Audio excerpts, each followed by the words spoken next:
शहरातील भैरव चौक civil hospital परिसर आणि छत्रपती शिवाजी महाराज रस्त्यावर सांगली मिरज कुपवाड महापालिकेच्या वतीने आज मोठी अतिक्रमण हटाव मोहीम राबवण्यात आली। या मोहिमेदरम्यान रस्त्यावर आणि पदपथांवर अतिक्रमण करून थाटलेली अनेक अनधिकृत खोकी महापालिकेच्या अतिक्रमण निर्मूलन पथकाकडून जमीनदोस्त करण्यात आली।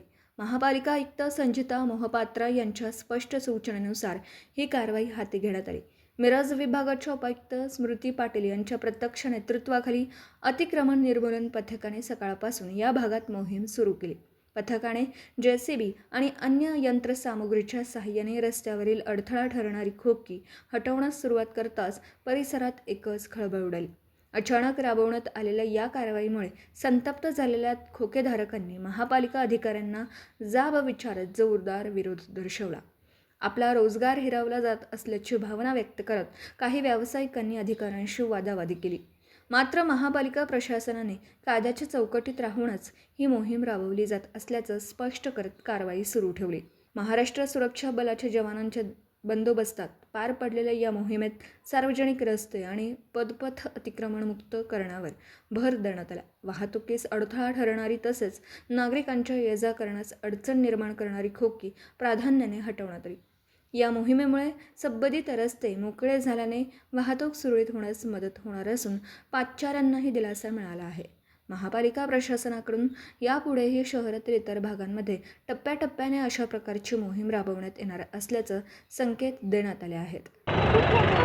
आज सकाळी बेसिक सिंग जनाला राहणार मिरज गेले 32 वर्ष मी सिव्हिल हॉस्पिटलच्या समोर रुग्णांची सेवा करतो अल्पदरात।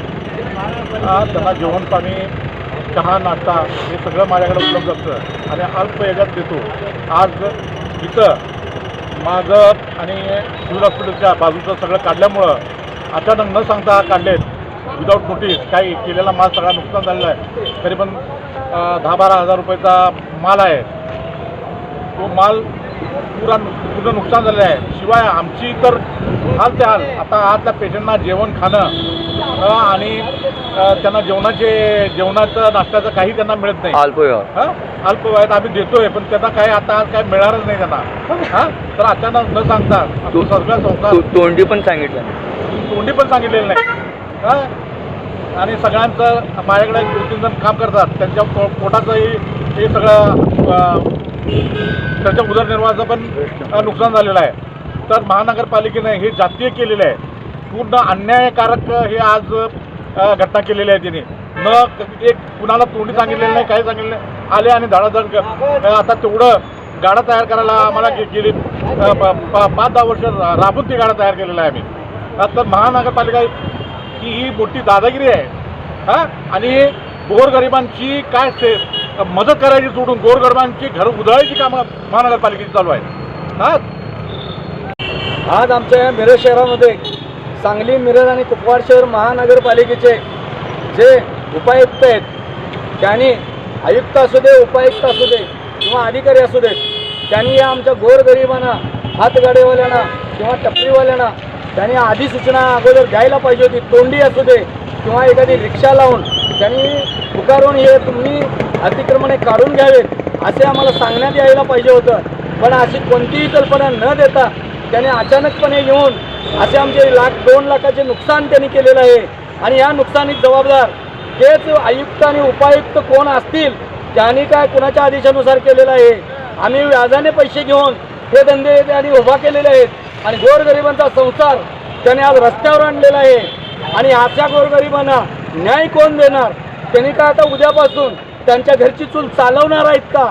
हा फार मोठा सवाल आज या गोरगरिबांच्या समोर उभा राहिलेला आहे आणि त्यांनी डायरेक्ट येऊन हातोडा मारलेला आहे JCB घेऊन आणि ह्याच्याबद्दल या आमच्या नागरिकांच्या मध्ये आणि धंदेवाईकांच्या मध्ये या आमच्या तीव्र संतापाची लाट उसळलेली आहे आणि ही लाट उसळलेली असताना त्यांनी आमच्या उद्रेकाची भावना पाहू नये आणि त्वरित आम्हाला न्याय द्यावा आणि झालेल्या नुकसानीस कारणीभूत ठरवून आम्ही सर्व व्यावसायिक हे आम्ही न्यायालयात जाणार आहोत आणि दाद मागणार आहोत।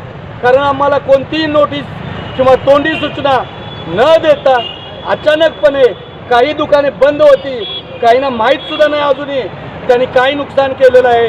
तर हे कायद्यानुसार अगदी त्यांनी घोर चूक केलेली आहे, पण आम्हाला न्यायालय हे न्याय देईल. आम्ही न्यायालयात जाऊ, सर्वजण आम्ही एकत्रित येऊ आणि न्यायालयात जाऊन न्यायालयीन लढा देऊ, हे मी त्यांना आश्वासित करतोय. आणि या आमच्या घटनेचा तीव्र निषेध त्या अधिकाऱ्यांचा आम्ही करत आहोत. जय हिंद, जय महाराष्ट्र. दिवसभरातील घडामोडींचा आढावा घेण्यासाठी पाहत रहा N24 मराठी.